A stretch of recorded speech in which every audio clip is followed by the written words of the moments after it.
సైనికులు త్యాగాలను ఎప్పటికీ స్మరించుకోవాలని, వారి సేవలను మనసులో ఉంచుకోవాలని జిల్లా కలెక్టర్ మొజమిల్ ఖాన్ తెలిపారు. శుక్రవారం స్థానిక ఫ్రీడమ్ పార్క్ లో చేపట్టిన కార్గిల్ విజయ్ దివాస్ లో కలెక్టర్ పాల్గొని అమరవీరులకు ఘనంగా నివాళులర్పించారు. ఈ సందర్భంగా కలెక్టర్ మాట్లాడుతూ, మనం ప్రశాంతంగా ఉండి అభివృద్ధి పథంలో వెళ్తున్నామంటే సరిహద్దులో మన హద్దుల్ని కాపాడే సైనికుల వల్లేనని ఆయన తెలిపారు. కుటుంబాలకు దూరంగా మన కోసం హద్దుల్లో చలికి ఎండకి లెక్క చేయక కాపల కాస్తున్న సైనికుల త్యాగాలు వెలకట్టలేవన్నారు. భారతదేశ సరిహద్దులో 25 సంవత్సరాల క్రితం మన సైన్యం అధికారుల జవాన్లు ప్రాణాలకు తెగించి పోరాడి ప్రాణాలు సైతం పోగొట్టుకుని దేశానికి కార్గిల్ యుద్ధ విజయాన్ని అందించారని కార్గిల్ విజయ్ దివాస్ ఈ జూలై 26తో రజోత్సవం జరుపుకుంటుందని ఆయన అన్నారు. మాజీ సైనికుల కుటుంబాలకు ప్రభుత్వం అండగా ఉంటుందని కలెక్టర్ అన్నారు. ఈ కార్యక్రమంలో నగర మేయర్ పునుకలు నీరజ, జిల్లా సైనిక సంక్షేమ అధికారి Chandrashekar, NCC lieutenant colonel Naveen Yadav, స్థానిక కార్పొరేటర్ పగడాల శ్రీవిద్య, జిల్లా మాజీ సైనికుల అసోసియేషన్ అధ్యక్షులు Subedar, major Mahaboob Subhani, general secretary P Krishnamurthy, vice president A Suresh Babu, wing commander Surendra, అధికారులు తదితరులు పాల్గొన్నారు. ఇటువంటి సందర్భాలు వచ్చినప్పుడు ప్రతిసారి మనసులో కొన్ని ఆలోచనలు వస్తాయి. మొట్టమొదటిది, ఇప్పుడు మనం మర్చిపోతున్నాం, దేశం చాలా ఎదిగింది, దాదాపు 75 సంవత్సరాల పైన అయింది. మనం అంత ఘనంగా ఈ పార్క్ లాంటివి కూడా కట్టుకొని ఒక 2-3 సంవత్సరాల ముందు 75 సంవత్సరాలు మన దేశ ఇండిపెండెన్స్ని మనం సెలబ్రేట్ చేసుకున్నాం. కానీ ఆ ఇండిపెండెన్స్ ఏ సందర్భంలో వచ్చింది అనేది కొన్నిసార్లు మనం మర్చిపోతుంటాం. 1977లో చాలామందికి ఈ విషయాలు తెలియవండి. ఒక కీలకమైన నిర్ణయం, మన ఆర్మీలో ఉన్న భారతీయులందరూ ఆ సమయానికి మేము బ్రిటిష్ వాళ్ళతో ఉండము, మేము మా దేశాన్ని తెచ్చుకుంటామని బలపరచడం వల్లనే ఒక కీలకమైన నిర్ణయం స్వాతంత్రం 1947లో తెచ్చుకుందాం అనేది నిర్ణయించడం జరిగింది. ఆర్మీ మనతో ఆ సమయంలో కూడా లేకపోతే స్వతంత్రం అనేది ఇంకొక 10-15 సంవత్సరాలు దూరం అయ్యేది. మొదటిది, చాలా మంది వయసు తక్కువ ఉన్న వాళ్ళు ఉన్నారు కాబట్టి ఆలోచించండి ఒకసారి. మనం ఇంత ప్రశాంతంగా ఉన్నాం ఈరోజు కాబట్టి ఆ రోజు మర్చిపోతున్నాం. 1947లో పార్టీషన్ అయింది.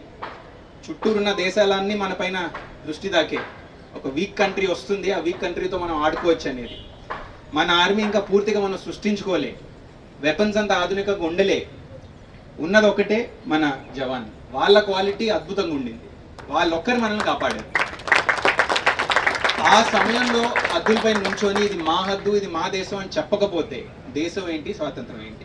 ఇది మనం మనసులో ప్రతిసారి పెట్టుకోవాలండి. వాళ్ళు అప్పుడు చేసిన త్యాగాల్ని, వాళ్ళు అర్పించిన సేవల్ని ఎప్పుడు మనం మర్చిపోకుండా మనసులో పెట్టుకోవాలనే మాట మనం అందరూ వయసులో తక్కువ ఉన్న మనసులో పెట్టుకొని ముందుకు నడవాలి. ఇప్పుడు అప్పటి పరిస్థితి అలా ఉంటే ఇప్పటి పరిస్థితి ఏంటి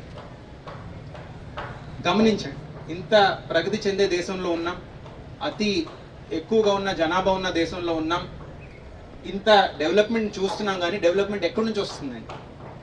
మన హద్దులు మనకు తెలియకపోతే, హద్దుల్ని మనం కాపాడే వాళ్ళు లేకపోతే, ఈ వీరులు వెళ్ళి అక్కడ సేవ చేయకపోతే లోపలేమవుతుంది గమనించారండి ఎప్పుడన్నా?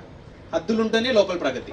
హద్దుల పైన వీరులు నుంచున్నారు, ఎండలో నుంచున్నారు, చలిలో నుంచున్నారు, మంచులో నుంచున్నారు కాబట్టే లోపల మనం ఇంత ప్రశాంతంగా మన ఇంట్లో మనం పడుకోగలుగుతున్నాం.